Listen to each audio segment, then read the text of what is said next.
It seems to me, Mr. Mayor, we have two crises here, two tragedies, not mutually exclusive, as we were just saying, deaths that are linked by their senselessness. We've got Alton Sterling and Philando Castile, two deaths that when you look at them on videotape, no matter what you're feeling about law enforcement, if you're a normal person, it's sickening. And what do we do about that? Okay, what we do about that is we investigate it, we prosecute it, and if they are guilty, and as anyone else, they're presumed innocent, right? If any of the police officers are guilty, we put them in jail. That's what we do about it. And that happens infrequently. It seems like it happens a lot because it becomes national news. But if you look at the number of murders of black men in America, that would make up less than 1% of the number of murders of black men in America. So the way we deal with it is to put it in proper perspective and be honest about it. What happened last night was the worst attack on law enforcement since September 11. Yeah.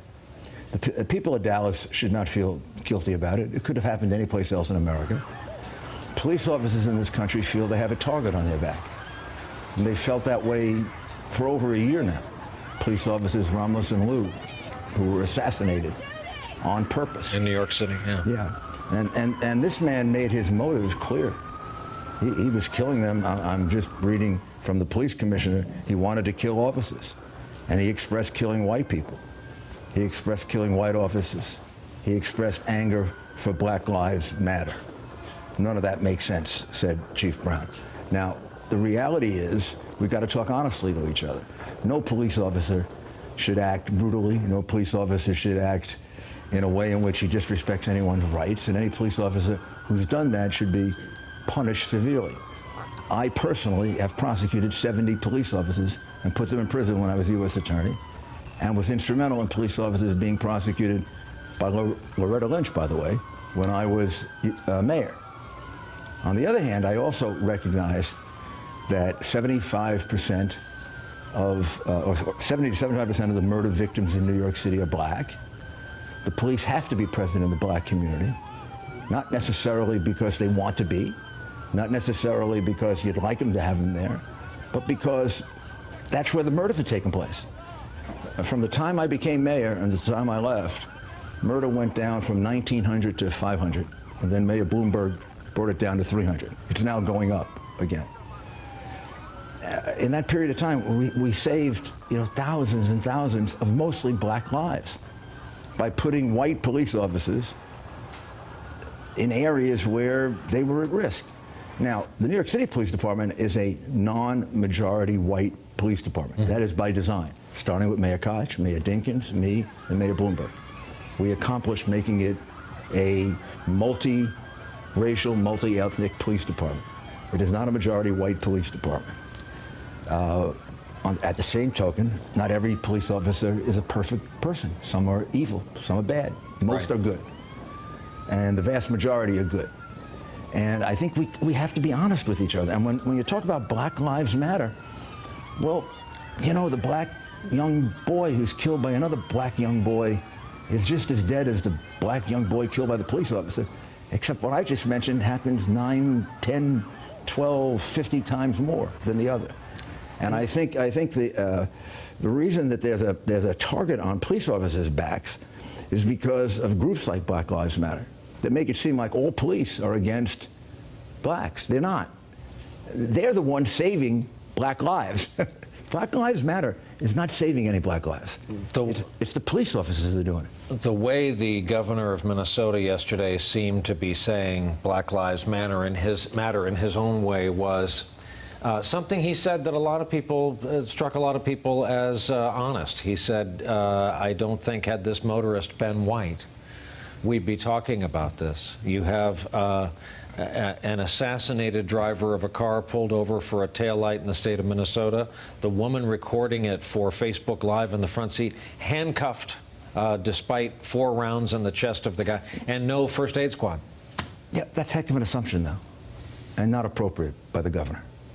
How does the governor know what the motivation is of those police officers? White people get killed also by police officers in the United States. We have white organized crime. We have Russian organized crime. We have Hispanic organized crime groups. They get shot by the police. I prosecuted as many cases involving, white people, the mafia. So how does the governor know that?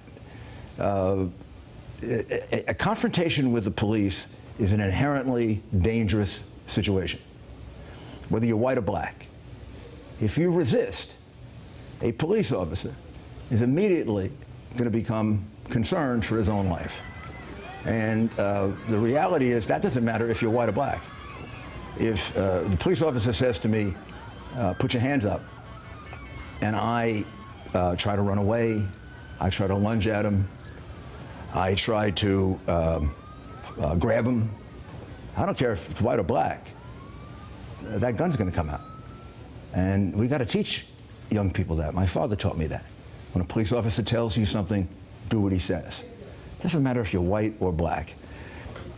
I do not believe that our police are basically racist. I do believe they are put in contact with the black community, particularly in urban America, not in the rest of America, in urban America, much more often than they are with the white community. They haven't chosen that. 7 out of 10 of the people murdered in New York City last year were black. 75% of the murderers that were convicted are black. So when the police get calls, where do they get calls to 7 out of 10 times? The black community. So they are in contact with that community more. It happens more often. One of the ways to deal with this is, as a whole, let's teach our police, if there's any remaining racism, let's get rid of it. Let's prosecute the bad ones who are guilty beyond a reasonable doubt. And then let's teach everyone, including the children of the black community, that most of those police officers are the reason you're alive.